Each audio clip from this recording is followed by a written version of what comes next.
Come on. Instagram, you have to start a few seconds later. So there's always this weird part where I'm looking over Oh. the other screen. There we go. All right. What's up, everyone? Welcome back to the channel. Now, if you're watching this in the future, I may have it to where you don't even have to see this part, but just in case you do, if you're watching it in the future and you're not here live, you're going to want to skip to about the 10-minute mark or so, because we're going to do some interactive stuff, some live stuff, some giveaways, and some stuff that won't be very interesting to you if you're watching this at any time other than May 30th at 3 p.m. Eastern. So go ahead and skip ahead. But before you do, let me ask you one very important question. What the hell's wrong with you? Why would you not make it a point to be here live when that's when all the cool stuff happens? Because you can take part in the giveaways, you can talk to our guest or me or whatever. So I assume the reason is that you didn't know about it. And the way you can fix that is by clicking the subscribe button. And that's the only thing I'm going to ask you to do today. So do that, then jump ahead to the 10-minute mark, and we'll see you then. As for everybody else, welcome aboard. Once someone gets on, there's a few people on already, but once we get some more folks on, somebody please let me know how the sound and picture quality is, because I have talked to myself in the past on these things, and that's very embarrassing to do live, and I'd like to avoid that whenever possible. So once somebody let me know in the comments if you can hear and see me okay.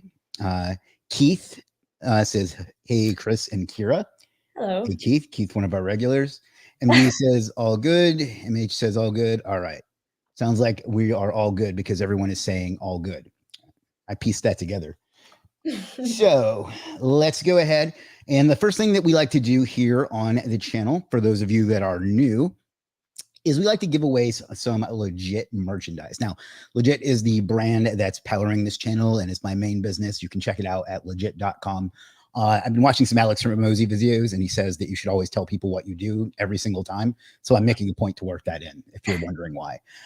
But what we're going to do is give away some merchandise for others, and I'm going to bring that up on the screen here. And we do this because it's good branding to have people out there wearing my merchandise, but also it's just cool, and it's a nice way to get some interaction going and to get some engagement. Gregory Ortiz says, what's up? What's up, Gregory? So as you can see, this is the Legit merch store, which is, by the way, is going to get a nice, finally going to get a fresh coat of paint very soon. But these are some of the things that we have, but we're going to go over to shop our gear, which always makes me think of a different type of gear. But you can see we've added some new stuff since last time. We changed the backpack to where the logo is up here and it looks a little sharper. We've added coffee that you can get to go with your Legit coffee mug. Got a sticker, a decal, some new hoodies, and some stuff I didn't even know was on here. And we got a hat, a wine glass. Where's the golf ball? I hope we didn't get, we got rid of the golf ball. So now I can't make that joke every time. So what we're going to do what I'm going to do in just a second is ask you to pick a word, and we will choose a winner based on that. So let's come over here to the software and choose today's stream. And let's see, we'll just do our guest's name for today. So for the next 5 minutes or so, just type the word, is that spelling it right? Kira, yep, in the comments or in the chat, wherever you're watching this. And then the winner is going to get some a piece of legit merchandise of their choice. I shouldn't say some, because then people will pick lots of stuff, and that's not really what's going to happen. So while we're doing that, I'm going to hop over to Facebook and share this in a couple more places to hopefully drum up a little bit more attendance, because that always seems to work, even though it annoys people when I do the everyone tag. I know that's triggering to some folks, but business is business. exactly. Has to be done. Yeah, exactly. Glad somebody gets that.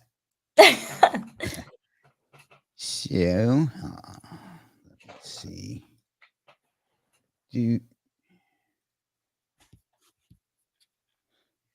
Let's see. Facebook a couple months ago removed the group, the API to post to groups. So I have to go like manually share this from pages, and it doesn't get near the engagement, which is unfortunate. Oh my God. They just ruin everything. They do.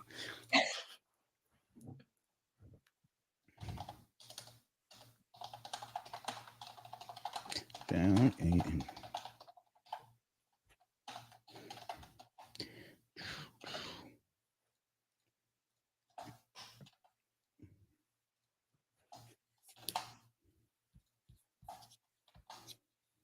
All right. Lots of people guessing, wanting to get that legit merch. So we'll let that go till about 3:08, and then we will move on because that gives me enough time to share this in a couple other places. I've almost got this down to a science at this point. Almost. I had it better before they made the change, but it is what it is.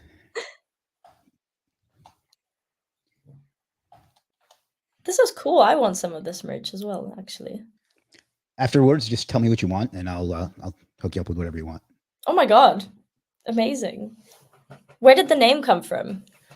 I wish that the story was that I'm a marketing genius and I knew that people would be going around saying I'm legit, but that's not the story. The story actually is that we were started building it and we took a few weeks to try to come up with a name and we were drawing blanks.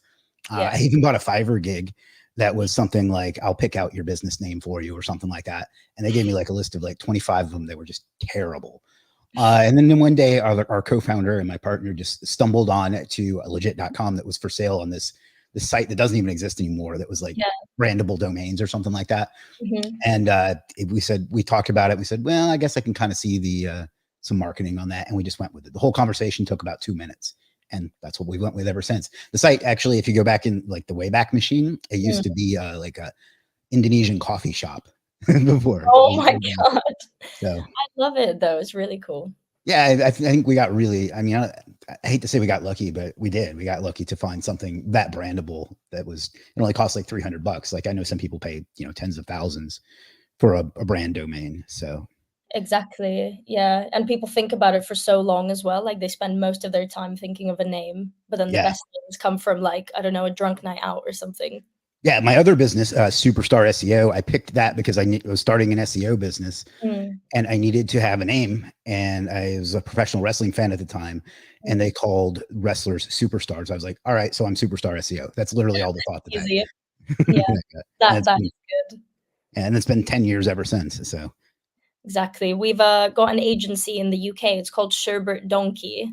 And they thought of it on a drunk night out. And they were like, let's put the craziest 2 words together and then start a business. And now it's like one of the best agencies in the UK. I think that makes a lot of sense. I think agencies do, and we're kind of getting ahead of ourselves, but a terrible job of distinguishing themselves a lot of the time.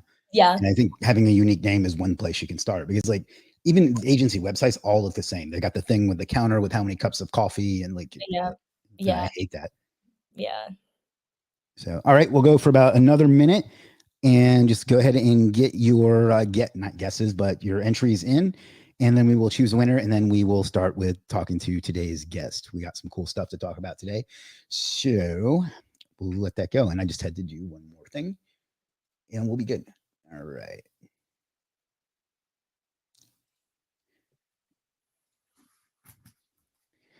And we'll let it go to 3:09. I know I said 3:08, but it's already 3:08. So we'll let it go just another minute or so.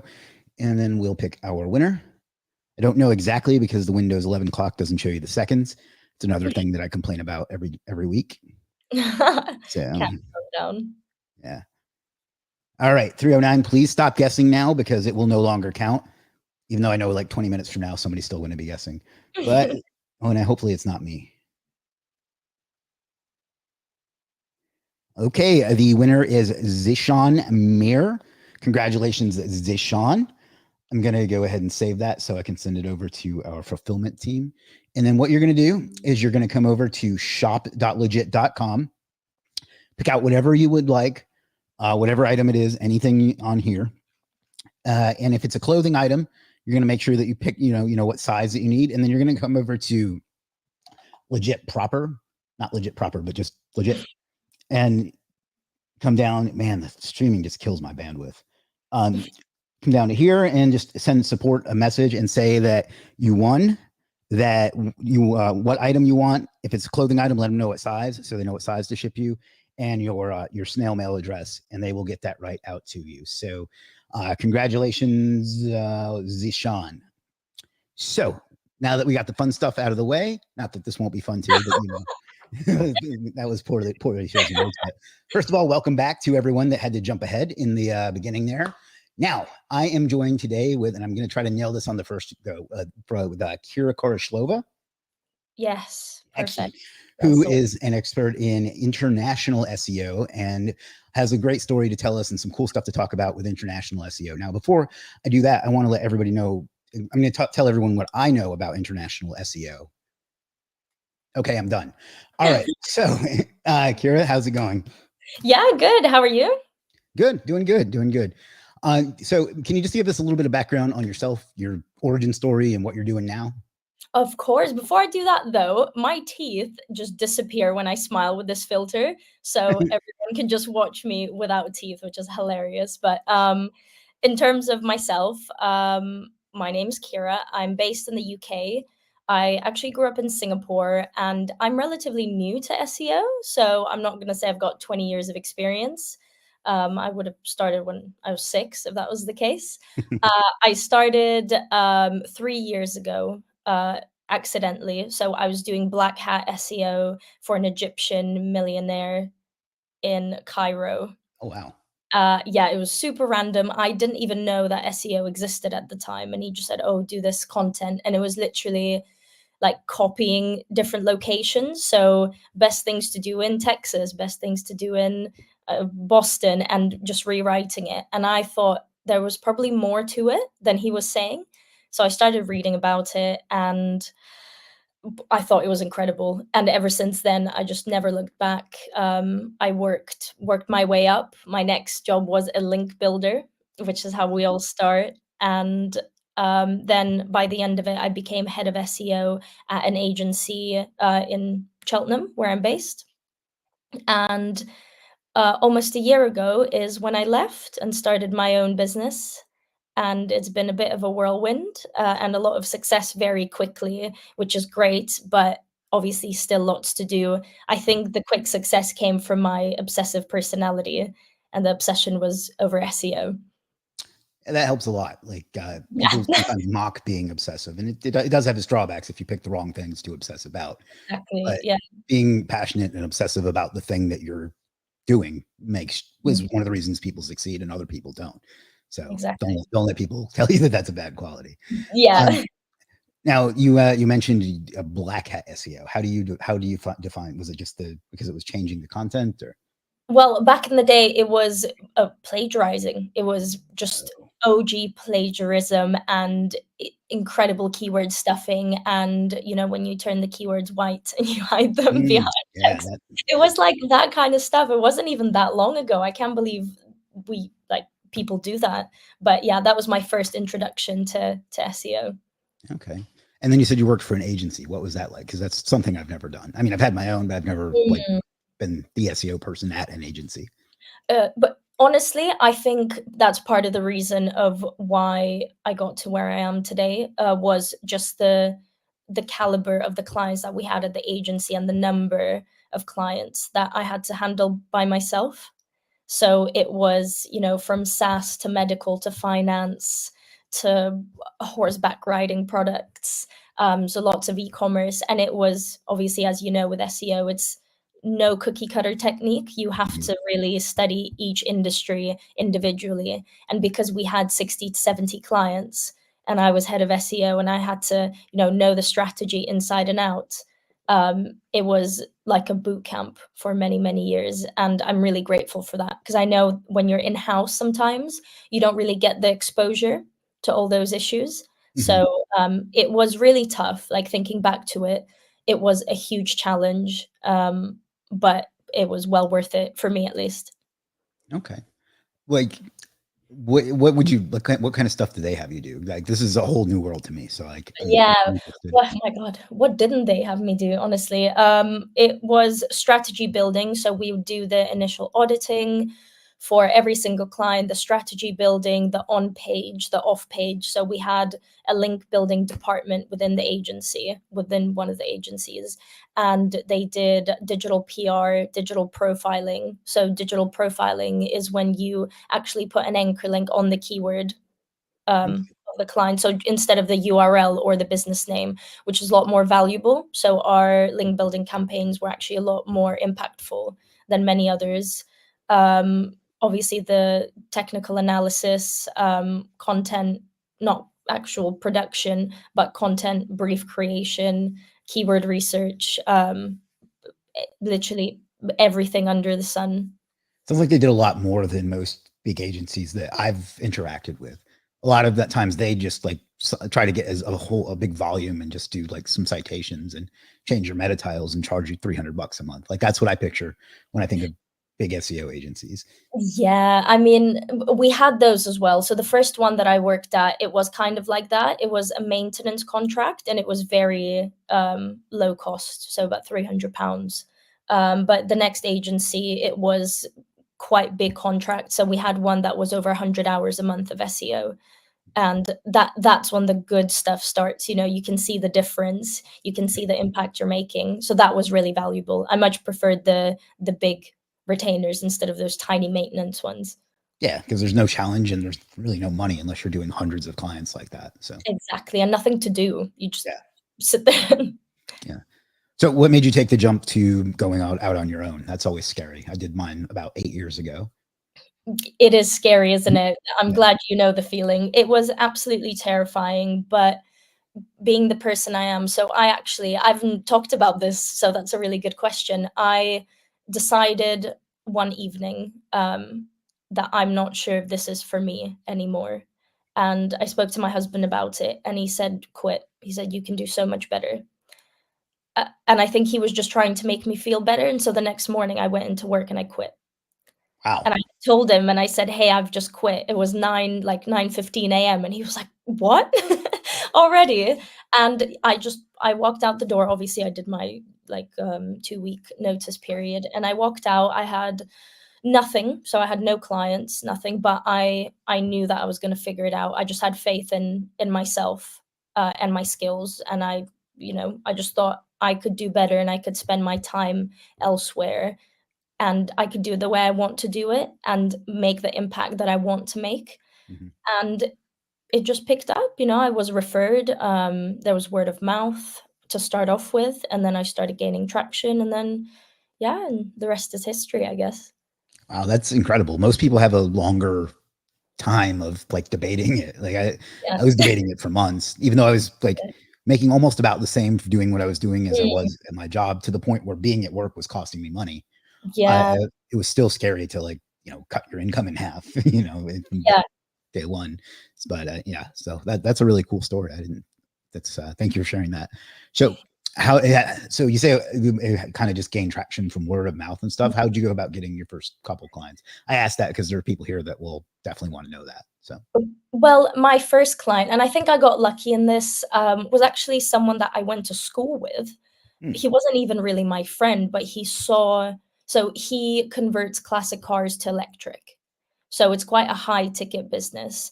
And he came to me back when I was working at my first agency 3 years ago and said, I need your help. I guess because he knew me. And then we signed him onto the agency. The site had just zeros all around. He just had his little Wix website, a couple of pages. I love remembering that day when he came in and I looked at the stats and it was just nothing. And I was like, oh my God, what am I going to do with this? And now he turns over multiple millions. So after that agency, so he left and then he followed me once I started my own business. oh, We continued to work together. He's been a client of mine personally for over 18 months now. that's Um, fantastic. and yeah, he's thriving. He's the market leader in the UK for electric conversions of classic Land Rovers. And yeah, he's loving it. He does no other marketing apart from SEO, and it's a bit of like a success story for both of us. So back to the question of how do you actually get your first client, I would say usually a referral or a word of mouth is the best way, and then you really put all your heart and soul into that one client. And if you can get a really great testimonial from them, which I luckily got from this person, it was like a page long. It was a whole essay of how much he appreciated my work and me as a person. And that putting that out just propelled me further because there's already proof Yeah. that you can do your job. It is always the hardest. You know how they say your first million is the hardest to make, your Mhm. first client is the hardest to get as well.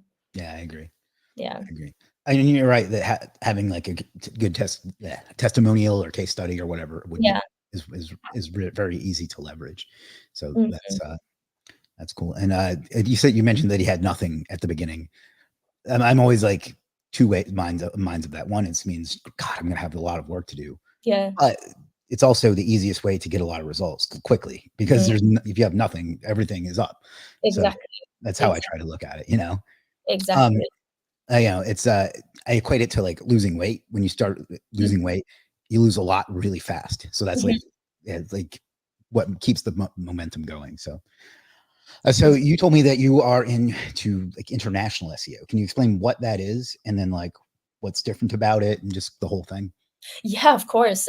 So I got into international SEO uh, for context because of my background. So I lived in 10 different countries. Wow. I left my home country when I was 7, traveled around the world. I speak 3 languages. I live in, a foreign country to me. And I always had a different outlook on just globalization in general. And I knew international SEO was a concept, but I always saw that there were a lot of things missing. So international SEO is essentially when you've got a domain that wants to target multiple countries or multiple demographics around the world. So you could have a local US website that only sells to people in the US, or you can have a global enterprise like Apple that that's a good example of international SEO. Yeah. So you want to target more people. And I saw that everyone was really hyper focused on the hreflang implementation. So that's the technical SEO aspect. So Okay. how you actually build out your website and what you do, which is super important, really important, very difficult to do as well. But one thing that people were leaving behind was the content, first of all. So people were just Google translating stuff, which is freaking awful Mm, in itself. After ChatGPT came along, it got a little bit better, but still not great because it's a robot translating. right. So people were getting traffic, but people weren't getting the right conversions or even the right traffic with their translated websites. Mm, And as Google got smarter, especially with the rise of AI, those results started diminishing. So I saw that a lot of the gaps that people needed to fill was the cultural appropriation and actually targeting that content to the right demographic, which is what my presentation at the SEO Mastery Summit in Vietnam was about remembering the cultural sensitivity of the people that you're trying to sell to, not just the code that you're trying to implement. mm.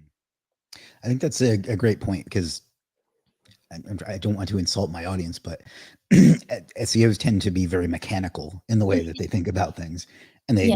to them ranking is all that matters. You know what I Mhm. mean? Like once they get a site ranked, nothing else matters. So Mhm. thinking about those things, I think, is very important. Like so, how does that seems like it could be a pretty big job on a big site, right? Like having to translate every single page.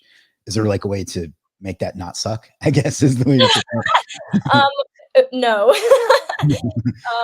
Is the short answer. Honestly, it's if you hate it, you're just gonna hate it. But if you kind of look at the bigger picture and think that you're gonna make the most perfect piece of content, the most perfect page for this person in Brazil, for example, then like how awesome is that? If someone is searching in, the north of Brazil for a corporate negotiation training program and they couldn't find anything for months, and then all of a sudden they find this and it's covering exactly the problem that they're talking about, and they're like, holy shit, this is what I've been looking for. Like that to me is incredible. So to me, it never sucks. But I know a lot of people hate hreflang or just international SEO in general, and the amount of time it takes. yeah. So yeah, So, I it, mean, it do you just have to get someone that knows each individual language to manually translate all of it? I mean, what we do, so I've got my agency Diary of an SEO, which is my like broad SEO agency, and I've got my Kira Khoroshilova SEO, which is this thing up here. So I work with enterprise and luxury brands. So our SEO retainers are naturally very high ticket. And the Okay. reason for that, to go back to your question, is the quality needed to get people to where they need to be. So, in terms of translation, you can't just get a translator. You need to get someone who is, UN grade to Wow. to interpret that, even if, so people say, oh, like I can't use chat GPT now. Well, you can, but you always need that final point of QA to be that interpreter to translate that content correctly for you and actually use the words that people want to see when searching for something. So that's the one big part, is the translation team and the QA team for the content side of things. So that Okay. takes a long time. How would you find somebody like that? Well, contacts mainly. Okay. I for this kind of stuff, it depends on the caliber of the client that you're working with. I'm sure people would think, oh, how about Fiverr? You can go to Fiverr if you want to, but you're kind of looking for a needle in a haystack at that Mhm. point. You need someone really credible. So if you've got connections in the UN who know people who have either retired or, I don't know, professional translators on a global scale is how you need to find them, or specialist sites for interpreters, is what I always use. Okay. And then once you find a good one for each language, you just don't let them go. Yes, exactly. And you pay them really well as well. Okay. I I don't have experience in doing this, but I understand it because I have, legit has customers all over the world, Mm, and it's a user generated content site, so it's almost impossible unless there's something mm, you know of.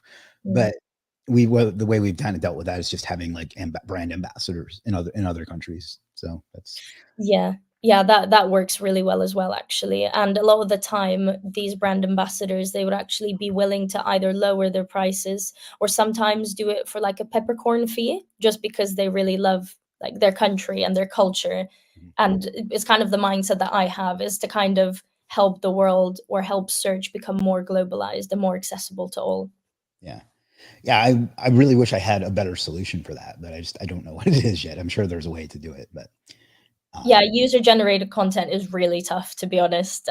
Even I haven't fully cracked that, I can't say. yeah. But I made this analogy in the email I sent out about this stream, was that and it's not exactly the same, but like I saw an interview with Mr. Beast where he said that he took all of his channels and like got them professionally translated into Spanish and French and all these other things because I don't know the number. This number may be way off, but 70% of the world doesn't speak English and they can't watch his stuff. So he took Mhm. all that effort into it. And it sounds like if there's kind of for a similar reason for what you do, is that he wants everyone to have a chance to participate, basically. Exactly, as they should. And I don't know if you've seen, this was a couple of weeks ago, I think, the new ChatGPT version that simultaneously translates your speech. Yeah, yeah. The 4.0 or whatever it is. Exactly. And that is revolutionary, and that's exactly what people need to use. I mean, it's still early days. We know AI sucks Yeah. sometimes. But yeah, that was incredible news for the world of international SEO as well. Yeah.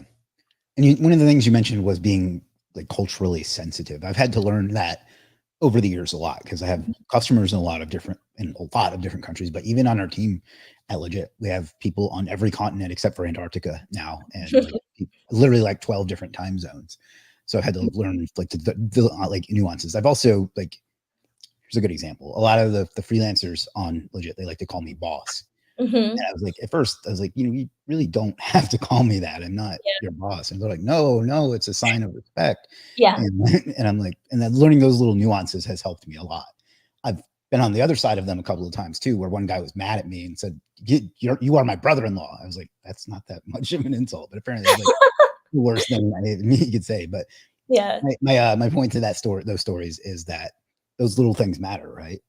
Exactly, and they matter so much, especially with the recent algorithm updates as well. So for search, obviously, even tiny things that we wouldn't normally think about. So in US English, you would spell personalized with a Z.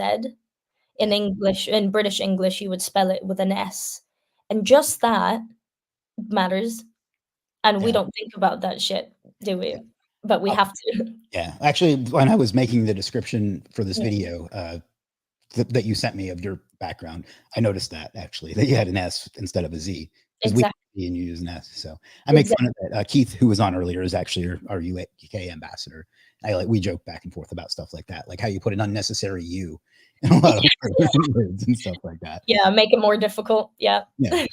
So, how do you go about learning those? Like, is that something that is that the translator's job, or like, because one thing I've struggled with, like again, bringing it back to like the team at Legit, I want to respect everyone's traditions and holidays, but I don't know everybody's holidays. So I just told everyone they can pick whatever holidays matter the most to them to have the day. Mhm, It's like some people don't care about Christmas, they might mhm. care about whatever. So how do you like learn those things? With time, so it obviously depends on the client you're working with. A lot of those things I already know because I lived there. So I've lived in many countries. So when a client comes to me, I probably know the culture of 50% of them. But there's still research to be done. So I would read documentation, so from Google Scholar on culture and phrasing and the linguistic aspect of it. And because there's a lot more than just spelling, isn't there? There's Oh like yeah, Australians, like they say flip-flops are thongs and just random stuff like that. So those things you always have to remind yourself of, and that's obviously with the help of the QA of the translator, or the work of the translator, and just common knowledge. Because with practice, the more you do something, the easier it gets.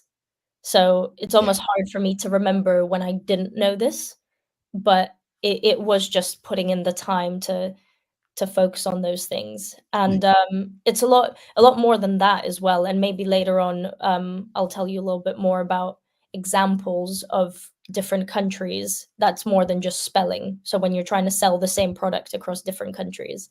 Yeah. Yeah, I'd love to hear them some of that. Well, another one that I run into a lot is in the UK they call a vacation a holiday, whereas in the United States a holiday is Christmas or Thanksgiving or something like that, and we call it Yeah. a vacation. And like I've actually had that like make conversations complicated before because like we weren't using the same words until I learned to be multicultural like that. So Exactly. And one funny thing, when I first moved to the UK, I moved from the US. So I used to call, well, in the UK, pants is underwear. But in the US, pants is pants, like trousers. yeah. So that was really funny for a few years because everyone, like all the Brits, would be like, "What?" Hmm. Yeah, that's crazy. I've just had to kind of learn it on the fly, so it Yeah. seems like you kind of lived it, so that you have an advantage. So I guess that's a good point is that you leveraged the things that have happened in your life with the being moving around and things Mhm. to into your business because it gives you a unique perspective, right? Like a skill set that not you can't really go learn. Would you say that's true? Oh, 100%. And I think I very luckily fell into it because I know there's incredible SEOs all around the world. There's incredible international SEOs that have a lot to offer as well. And maybe a lot of them are better than me, but nobody lived that life that I did. So, b if when I speak to clients and they say, like, "Why you?" Which is a very common question. They're like, "Why are you better than everyone?" And I said, "Well, I'm not, but you wouldn't find anyone else who does what I do the way I do it," which is exactly why you and I would work well together because I've got these skills, but you're gonna have to, live a life of 26 years and grow up in 11 different countries to see what I see. All right. So Uh sign here or learn it yourself. Exactly. Yeah, That's a exactly. great answer, and it's one that this is a bit off topic, but it's one that SEO agencies tend to suck at. Like Mhm. I have groups specifically for SEO owners, or not SEO, but it's for agency owners. And Mhm. one time I was like, "What makes your agency unique from everybody else's?" And the most common answer was, "We get results." I was like, "That's not making you unique. Like That it's good. That's the bare minimum. It should be assumed that you get results." yeah. Most of them can't explain why they are unique. And I guess we talked about this a little bit at the beginning, but I just having that experience that Mhm. you can't replicate. Like there's probably what 100 people in the world that have that exact framework, maybe less. I don't know. So Exactly. that's Yeah. having a unique selling point. I guess is my point. Is very add not only as a selling point but as a skill set. So Exactly. Yeah, and with the get results thing, I'm thinking about it now, probably every agency says they're results driven on their website, like 100%. I don't know one that doesn't say yeah, we're results driven, which is quite a funny, like, USP. yeah, because it's not unique when everybody is saying it. Yeah, exactly. It'd be like going to a restaurant and saying, "We always deliver your food to the table." Like, Yeah, isn't exactly. that supposed to be a given, you know? Like, Yeah. it's good that you do that, but I kind of assume that going in, like, what above that makes you different? Exactly, yeah, and I bet they've spent, like, hours thinking about it as well, like, what value should we put on our website, like, or results. That's a good one. Yeah, exactly. Well, most of them don't spend any time thinking about it, really. So anyway, I feel like I'm dunking on agency owners a little bit too much. So, all right, so I have like a technical question about it. I've seen for sites that have different languages, I've seen a couple different ways of going about it. They will have like some site.com slash, the country code, and then there's like the subdomain. What's the best way to go about that? That's a really good question because people say, what is the best way? And then they either go off an example of like a big enterprise and they're like, oh, it works for them. That's cool. I'll do the same thing. But it's not true. So first of all, I'll give a little bit of an insight. So there's four main structures. There's CCTLDs, so that's country code top level domains. So that's like Amazon.ca, so Amazon Canada. Then you've got the subdomains, and then that would be trip.com. So theirs is uk.trip.com.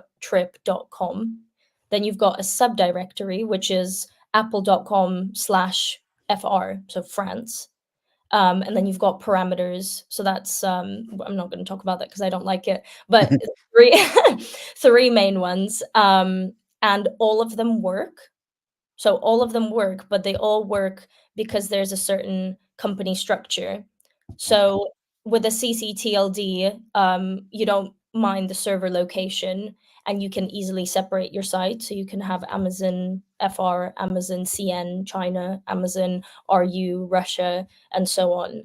And it's very clear geo-targeting. So if you see Amazon.ca, you know it's Amazon Canada. You're not going to confuse that.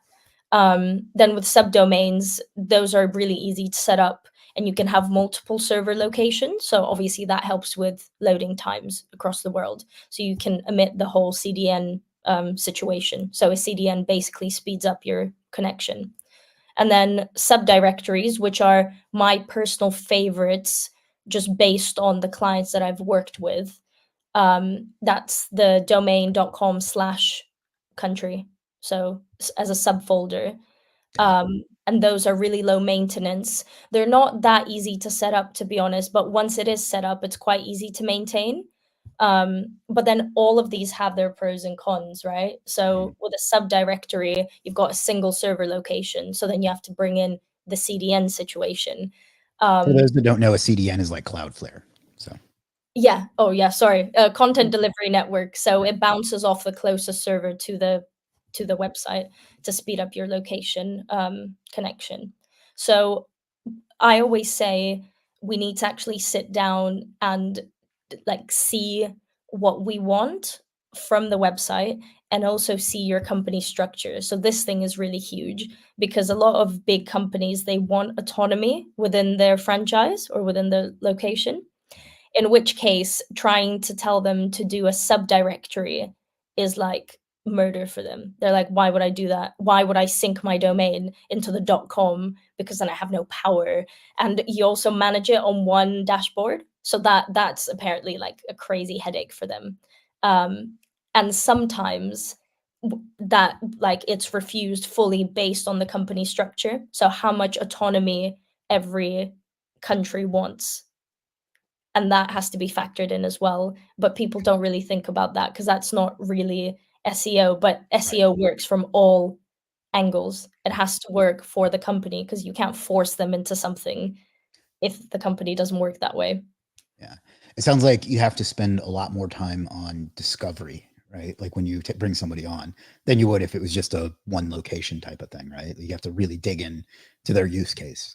Yeah, exactly. And our audit, so for clients of such caliber, even if it's like one or two countries, the audit is over 150 hours Oh, before we even do anything. So they ask me a question and I'm like, I don't know, just like let me do this first and then I will tell you everything you want to know. Because you have to, leave no stone unturned yeah. to actually give them an answer. I bet some people hate that, right? Like they hate that you can't just say, "Yeah, you just do this." It's like Yeah, exactly. They're like, "Well, why can't just tell me? Like, is that yeah, difficult?" I'm like, yes, it is. It is difficult. yeah. If it wasn't, you could do it. Would probably be what you're going to say. Yeah, exactly. So they complain. I'm like, you do it then. Go on. Yeah, Do it. yeah. I forget what I was going to say. So let's see if we have any questions.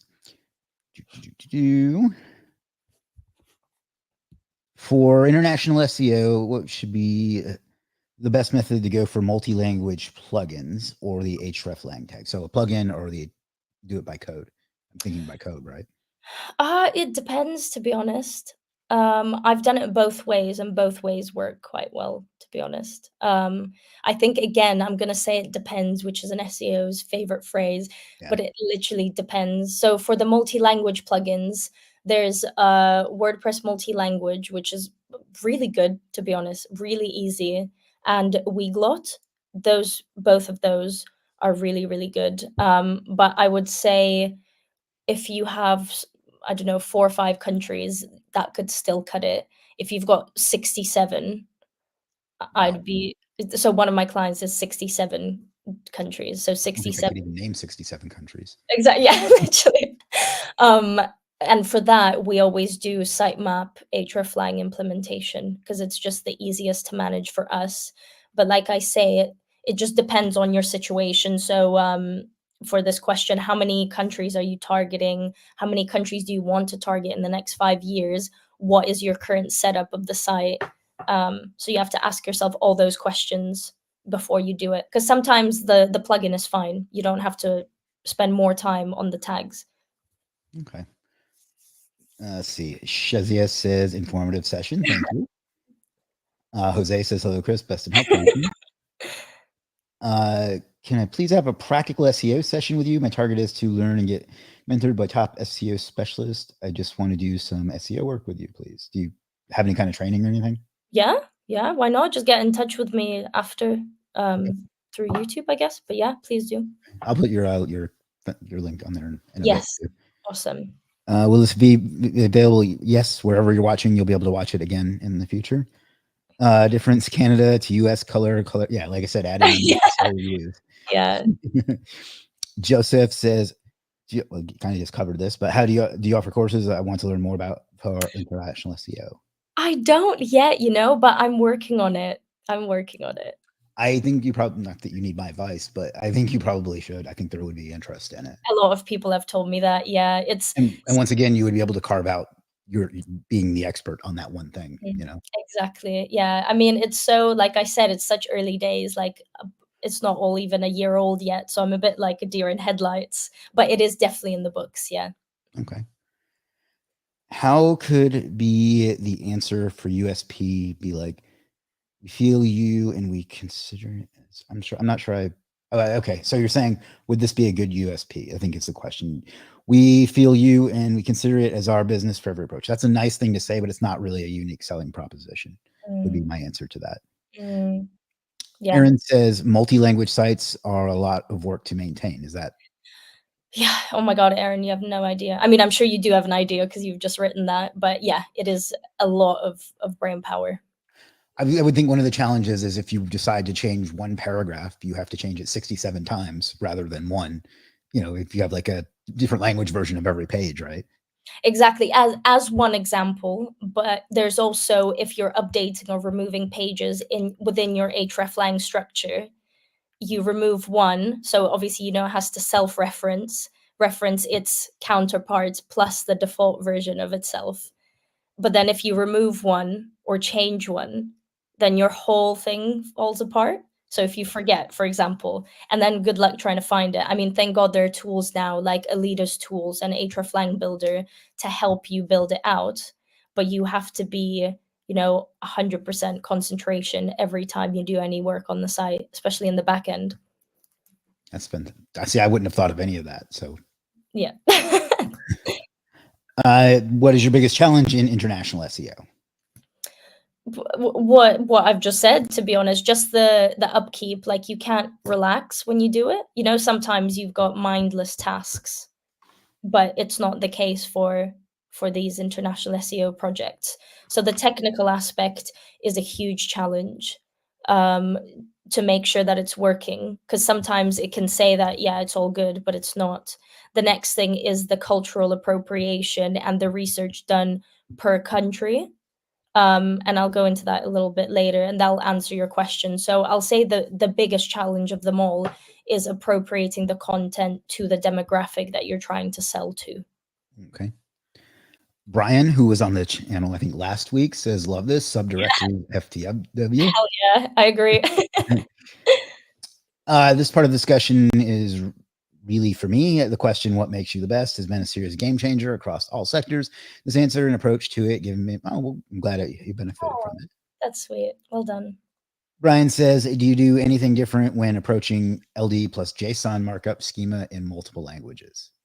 Oh my God, yes. That's another huge thing. I mean, to go back to basics, you have to update your schema depending on the location, of course.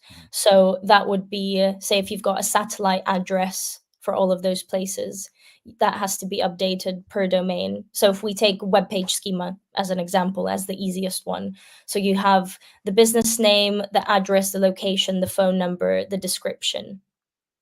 So again, you have to do your research depending on if it's an English search in that country or if it's a local search in that country. Because search is predominantly English a lot of the time. Yeah. So if we're, let's take France, for example. I don't remember if this is 100% true, but most parts of France, their search is actually in English. So in that case, depending on the page that you're optimizing, your content and subsequently your schema and your targeting will be depending on the search, if that makes sense. So it can be FR, so French for France, or it can be ENFR, so English for France. Um, so that so that becomes a little bit complicated. So you have to kind of break up the site. It's no longer one big thing. It's just elements of a greater domain when you start working with languages and JSON and everything else. Good Lord. All right. Yeah. Well, I'm glad I never chose to get into this line of Yeah. SEO. So thank you for doing what's needed. How about SG with international SEO? Yeah, I guess it probably pulls. I don't know. I don't really understand that question. I know it's the AI thing that Google does, but I don't know what you're really Yeah. asking. I think so. This actually, because you know, with search generated results, they actually pull a lot of like link results. So that's why people are saying that link building has become a well, it was always important, but a lot more important now. And this goes into getting local links, so getting link building done for that country. So when you search for something, the SGE result is pulled based on all the information that you see in that demographic. So the links should be, say, like, I'm going to keep picking on France. If we're working on a French domain, to help with SGE discovery, you need to remember the cultural nuance. So that's the whole big thing I've been blabbing about this whole time. Um, then also the link building in France for that commercial page that you're working on. So it's not global link building, it's link building for France, for French publications. So that will help with your discovery a lot as well. Right. How do you deal with multi-language sites where non-Roman character set is used, especially with alt tags and schema? That was a really good question. Again, it depends on the website, to be honest. So with, let's take Chinese. Why don't we take Chinese? So a lot of the time, the schema on these Chinese websites can be in English as well. Metadata, of course, because we work across Baidu and Google if it's China. Then your metadata would have to be either English and Chinese. So you've got one page with multiple versions of it. So one in Chinese, one in English, or just in English or just in Chinese based on the search. So with alt tags, I would do them in Chinese, and schema I would do either in Chinese or English depending on what I'm discovering. Do you get a lot of Chinese? Because I know their internet's pretty restricted. Yeah, yeah, it's so different. Like we get a few, but it's a whole different beast, to be honest. That's like a whole other podcast episode on Chinese SEO. It makes a lot of sense because I don't know a lot about it. I just know that they have like the national firewall and all that stuff that they have to deal with. Exactly, and it's the same as Russian SEO. So Yandex is very different. The algorithm is completely different as well. And obviously the application of international SEO across Russian domains is also very different. What could be the best way to know about language used? So I guess what do you do when there's countries that have more than one language that is where there's not one dominant language? How does that work? So we're search driven in SEO, right? So that would, you're going off search volumes. Okay. So if let's take Canada because they've got multiple languages, or Switzerland actually, they've got 4 national languages. You would do it based on search volume and see if there's, because if there's no search in a certain language like Bias. Italian in Switzerland, then you can even do a simple Google Translate for that because there's no search, so you don't really have to worry about it. But any countries that show significant search, like French and Quebec, Okay. then you have to keep that in mind. Interesting. That's a great question. I wouldn't have thought of that either. That is a really good question. Yeah. We'll do one more question and then we'll move on. If someone had to pick a specific service within the international SEO aspect, what would you recommend is the most demanding skill? So if somebody just wanted to focus on a part of it, what should they focus on? What if you want to focus on something within international SEO? Yeah. Well, the hreflang. So learn hreflang if you had to do one thing. So technical SEO for hreflang would be the best one to do. Yeah. And that's a good skill to have in general. So Yeah, exactly. do you do anything like, is everything you do for organic SEO? Do you do anything with like Google, whatever they call it this week, Google Maps, Google Business? Yeah, I do that as well. So all of that is included, but of course, Maps is more local. Yeah. So yeah, I don't specialize in that, but I can do it if they ask me to do it. But generally, everything we do on the site, obviously, we optimize Google Business regardless. And that Sure. tends to pull everything up anyway. Okay. I mainly asked that because a lot of the audience here does local SEO. So I know, even if Yeah, they didn't ask, I know somebody was wondering about it. just thinking about it. Yeah. And you mentioned something, I hope I don't get this term wrong, about cultural appropriation. Was that the term you used? Can you Yeah. tell us a little bit about that? Yes, I mean, I kind of use it in a positive way. I know, like in the world, people say, "Oh, that's cultural appropriation," Right. is a negative term, but kind of just thinking about again what the people in that country want to see. So it's hard to get into someone else's brain who's not from your country. But I wanted to share a couple of examples on this. So this is based on the research that we've done, and I've got 3 good examples of this. Do you need the Um, screen? uh, Do you need the screen? Or? I can just talk about it. Okay. Yeah. So the first one, I don't know if you will notice this because you are in the US, but one big thing, and this is a great example of culture. So this is a case study of one of my clients. So negotiation training, so corporate negotiation, and they're trying to sell to many, many countries around the world. And then we take Germany and the US as an example.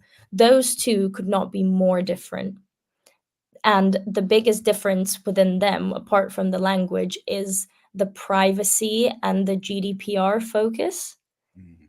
In the US, people, you know, there's some skepticism around it. Some people are really into it, but in general, it's a bit more lax. In Germany, it's very, I need to see my privacy laws. Show me all the privacy laws, terms and conditions in your face. So the bounce rate is actually higher if you don't show GDPR and privacy laws on that landing page. So Interesting. exactly, it is super interesting, and I didn't know about it before, but when I researched on it, it was incredible to see the actual data and statistics on the way a web page should be structured for those 2 countries. So That's very, and it's not surprising to me, by the way, because I don't want to insult any portion of my audience here, but yeah, Europeans in general are much more difficult to deal with on the privacy type stuff than mhm. Americans are. So Yeah, exactly, and it's, I think also the more research I do on this cultural stuff, like the broader my horizons get, you know? Because when I was doing my SEO Mastery Summit talk, I was saying, you know, who's from here, like who's from these countries, and saying, well, you guys are like this, you guys are like that, which is normally not something that people do. Like you don't point out what a country is like. Yeah. And they were all like, yeah, 100%. So the fact that we unite over these differences is incredible in itself. So that's Germany and US. So their language delivery, US again, is a bit more relaxed. You know, they like a playful tone, don't really care about like structure as much as they care about the feeling they get, you know, that we're in it together. But in Mhm. Germany, it's very structured, very by the book. You know, you tell me how private this is, you tell me what you want, and we're going to do it. So it's super direct. Um, and the next one is Brazil and India, and that's on their cultural beliefs on negotiation and solving conflict. So in India, very there's a strong sense of hierarchy, strong sense of family. They always find a peaceful yet logical solution to get things done as quickly as possible. In Brazil, people are more relaxed about their time. So obviously the target that you're trying to sell is not going to be, you know, do this quickly. It's going to be find a peaceful solution, spend as much time as you need, become friends. So it's very, very relaxed for people in Brazil for the most part. I'm not generalizing. I know people are different, but for the masses, those two things. So the landing pages for the same service for those two countries are polar opposites, even though you're selling the exact same thing to them. That's fascinating. I wouldn't have considered, like, the first example made sense to me, but that I wouldn't have considered at all. Exactly, and, like, nobody knows that unless they've researched on it and Yeah. unless they've kind of studied the way that business is done in those countries, especially on such a high level. And the last example, and I think this would make sense, is Japan and Saudi Arabia Mm. is really different. So the Japanese, if we focus on the automotive industry, so for the Japanese, it's efficiency, eco-friendliness, quick turnaround, a as examples. Again, I don't want to generalize, but this is just based on what we've done before. And Saudi Arabia is luxury, comfort. So when you're trying to sell any automotive service, you have to focus on those. So Saudi is kinship and luxury, Japan is modesty, minimalism, if we were to summarize those two things. That's interesting too. The Saudi one makes a lot of sense, but like the eco-friendliness, I never would have associated that with Japan. Yeah, yeah, exactly. So those my favorite examples, those 3 groups. Um, and yeah, so that just shows you how different we all are, you know, this is 3 groups of countries. We've got 198 of them. Wow. So, yeah, it's a lot to do, a lot to study, and a lot to understand as well. How many of the 198, how many have you worked with? 75 maybe? Yeah, 70, yeah, so not quite 198, but quite a few. yeah, about half. So. Yeah, yeah, not too bad. Brian says cultural sensitivity is important. The thumbs up doesn't always mean like. Some cultures see that as flipping the bird. That's interesting. Interesting. Yeah. I didn't know that actually. I Oh, had a picture because I hate it, but occasionally I go get like pictures done for like social media. And the mm, one where the photographer had me like on the phone with my feet up on the desk. And that was really offensive to some countries because apparently showing oh the yeah. bottom of your feet is really insulting to them. Mhm, I got mhm. some really nasty feedback on that picture. Oh my god, yeah, and that's really interesting because we never mean bad with these things. Right. For some countries, it's ridiculous, like taking your shoes off. I don't remember what it's like in the US actually, but in the UK, people don't take their shoes off ever, and that just makes my skin crawl. So my culture is that you always take your shoes off. Yeah. That's no, that's interesting. I'm barefoot right now. So Oh, good. Good. yeah. Um, how do you research cultural context? Just talking to the locals? There's a lot of scholar documentation. So on Google Scholar, if you research countries, so sometimes you won't find a comparison. Like Germany and the US and China in the US, you can find on Google Scholar.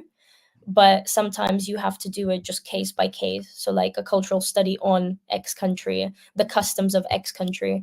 That bit is not actually so difficult after you start doing it, because you read of their customs and their culture a little bit and you start to understand, because you can group people into, like super conservative with their views, expressive.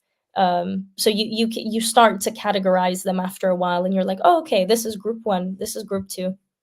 Do you have like specific client avatars for each country, or like customer avatars for each one? Because I've noticed you've used a lot of adjectives to describe the different groups. I was wondering if you have like something you plug that into, or how does that work? Yeah, I put them into groups actually. So we've got like from 1 to 4, but sometimes it's more, to be honest. It's hard to just group them all. But countries, a lot of Southeast Asian countries, so like Philippines, Thailand, Myanmar or something, they would usually be in one group.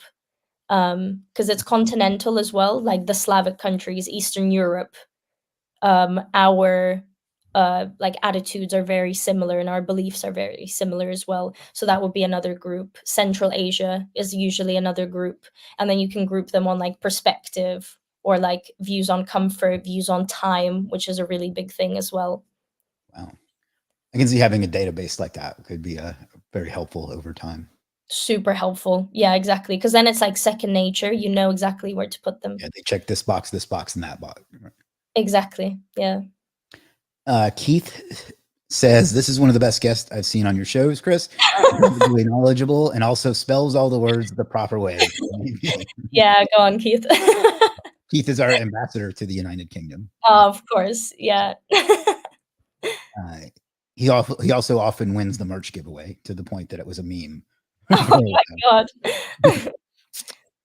Do you have different cost structures when selling SEO services to different countries? Great point. Because a dollar goes a lot further in the United States than it does in like the Philippines. So how do you price that?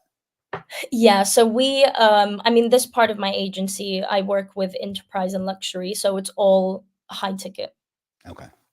So the audit price is fixed at one cost, and people can generally see if they can afford it or not. And if they can, they usually go on to work with us for longer as well. But it's quite, because of the work that needs to be done, it is obviously pricey, and it gets more expensive depending on what the client needs. So say if you want 10 countries, that's going to cost very different than 60 countries. And if you also want links for all of those 60 countries, that's also going to cost different. So yeah, it is case by case again. Okay. We got a lot of link people here. So let me ask this. How do you go about finding country specific links? Because I'm somewhat of a link seller. I sell a lot of links. And whenever somebody asks me for a specific whatever country, it's very, very difficult to find. So like, is there any tips you can give on that? I guess this is probably quite a shit tip, to be honest, but knowing people who know others in that country, Okay.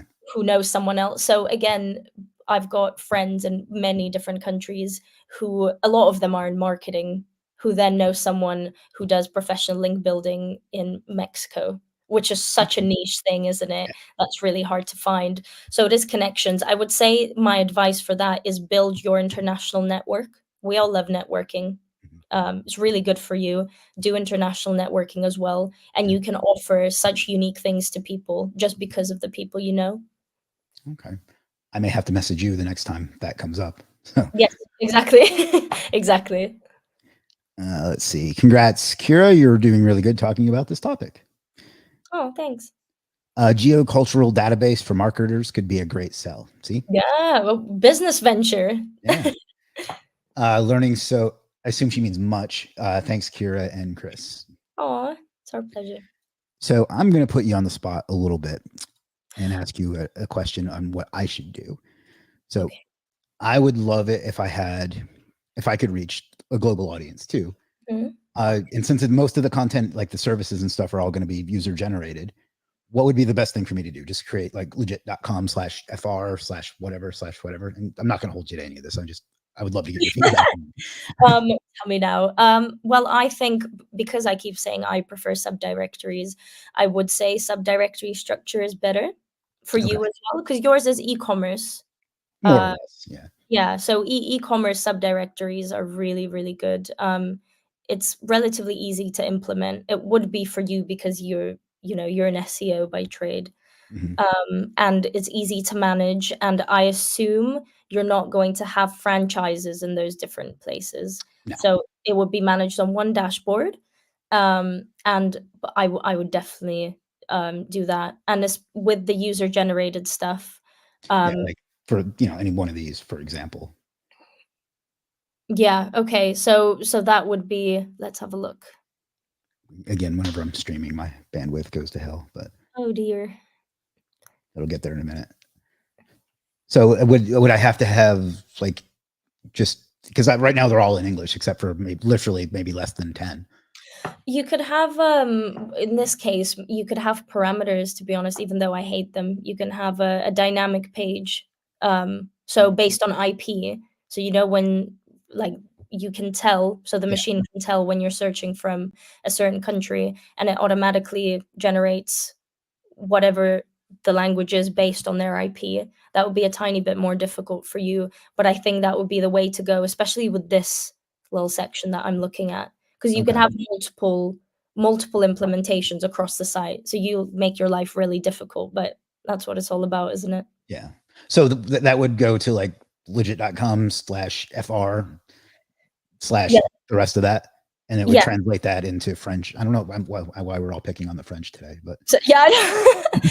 So you could that could be multiple ways. It can be a parameter. So if you're searching from France, you would open this link and it would take you straight to the the French. French to French. So it can be a .com folder, just a global domain, but then it opens up to a French parameter because of the IP. So you can Okay. do an IP reference for this section of the site. For any static pages that you'd have, just have a subfolder that you'll have to translate. Okay. Excellent. Well, when we get some other projects out of the way, I may have to talk to you some more about this. Yeah, please. I can talk about it all day. Well, I meant like actually implementing. Yeah, exactly. So we got one more question and then we'll start to wrap up. It says, thanks, Kira and Mr. Chris. See, that's another one, Mr. Chris. A lot of people call me that. And like, I was like, you don't have to call me Mr., but apparently it's a respect thing. So today we've really shown me that I have a very long way to go on SEO, and I'm really looking forward to working on your mentoring as I requested earlier. Oh, that's great. And just to point out, you say you've got a long way to go, but Kira was just saying it's been only 18 months or something for you, right? Since that you've been on your own. Not even 1 year. Oh, not even a year. So Not yeah, so even a year. stuff can Yeah, happen you gotta fast. believe in yourself. Yeah. Yeah. So all right. So if people want to learn more from you or get in touch with you, where should they go? LinkedIn would be the best one. All right, let's bring this. Yeah, and then if you just message me on there, and then I could give you my email through LinkedIn. And that's the right LinkedIn. Correct, that is me. All right, I'll go ahead and put that in there. And you already have the updated to your profile picture to you speaking, so good for you. Exactly, I yeah. literally did that like the first one of these I did the first time I spoke in public. Literally, like after I had somebody take my pictures with my cell phone while I was talking, and literally as soon as I got done, I updated all my profile pictures to that. Yeah, because it makes you you've got street cred now. You've been Yeah. on stage. Yeah, It's a bit silly to be honest, but it really does carry a lot of like cachet with people. So it does. Yeah, exactly. It's weird. When I wasn't speaking, I would see people on stage, on LinkedIn, and just think, "Oh my God, they're so good," and I'm not, which is so stupid and not true. But sorry. Oh, go ahead. Yeah, same for me. I was like, I would think, wow, he's a big deal. He's on stage, and like, yeah, I mean, it but is a big deal, but it's not that But big. it's not really. Yeah, exactly. You start to realize that, and, I'm grateful for the journey, Yeah, and realizing that so early on, that it's not I could just change it to, I don't know, my eyebrow, and I'd still be fine now, but I won't do that. yeah. So do you plan to do any more speaking?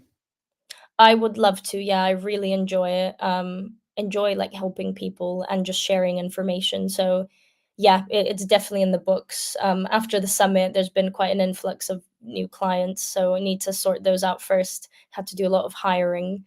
So That's another advantage to speaking, is it's amazing how much like that personal connection means to people, right?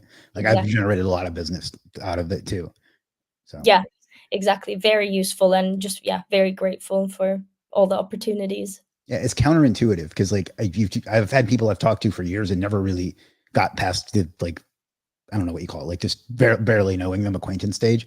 Meet them Mhm. in person for 10 minutes and it's like a whole different thing. So Exactly. Yeah, it's personalization, super important, but yeah. yeah, I think for a lot of people it's still kind of old fashioned in that way. That it's not, you don't truly know someone until you meet them in person, I guess. Oh, I agree 100%. I go to see all my clients no matter how far they are. Really? So, yeah. So that's a USP as well, to one of the people that was asking before. All Yeah. of them, like, they can be in New Zealand and I'd probably go see them. Oh wow. That's I've got one client that I've worked with since I still had a day job, Mhm. and he lives somewhere near me, and I've never seen him in person Okay, in well, in like 9 years. probably do that. So that's I mean, you know, I've been getting results for 9 years. So Yeah, oh, my point wow, is 9 that years. That's yeah, huge, yeah. yeah. But I mean, you know, my point is that obviously that's unique because I've never met any client. I think I've Mhm. met one in all the years in person. Even like my co-founder at Legit, I speak to him every day through Slack, but I've met him 3 times in person, and 2 of those were because we just happened to be in the same city for some other reason. Oh, So that's but you still, you're still working together and doing great things, so it's yeah, yeah, it's whatever works for you, isn't it? yeah. All right. Well, we've been here for over an hour now. So anything else you want to cover, or any questions or anything? I just wanna say thank you so much for your time and your wonderful questions. A lot of the time, podcasts can be quite awkward, like, with timing and, like, awkward pauses. None of that today, so Thank you. really, yeah, really appreciate your podcasting skills. Well, thank you. I appreciate that. I will love to have you on again sometime. So all right. Well, I think that'll do it. And next week, programming update, I'll have the one I was supposed to have on Tuesday, who was not feeling well and had to reschedule. I'm going to butcher his name too, but it's Vaibhav Sharda, who is the founder of autoblogging.ai. See, his name was way more complicated than yours It was. is, yeah. So he'll be on to talk to us about AI and mass AI, and then I'm going to take a break for a couple of weeks, and then we'll be back with some other great guests after that. So if you want to make sure that you catch all of that, you just click subscribe and notification, or whatever it is on whatever platform you're watching on. I've been told that doing that will increase the amount of subscriptions. I've never seen any evidence that supports that, but it's worth it. Anyway, follow Kira on LinkedIn, and she will be able to help you out. And if you happen to run into her anywhere, thank you for taking the time to share with us today. And while we're thanking people, I'd like to thank all of you for spending some time with us today. You have a lot of options and a lot of things that you can choose to do with your time, and you chose to spend it with us. That's something I will always appreciate and never take for granted. So thank you.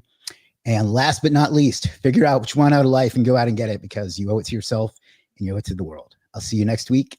Peace.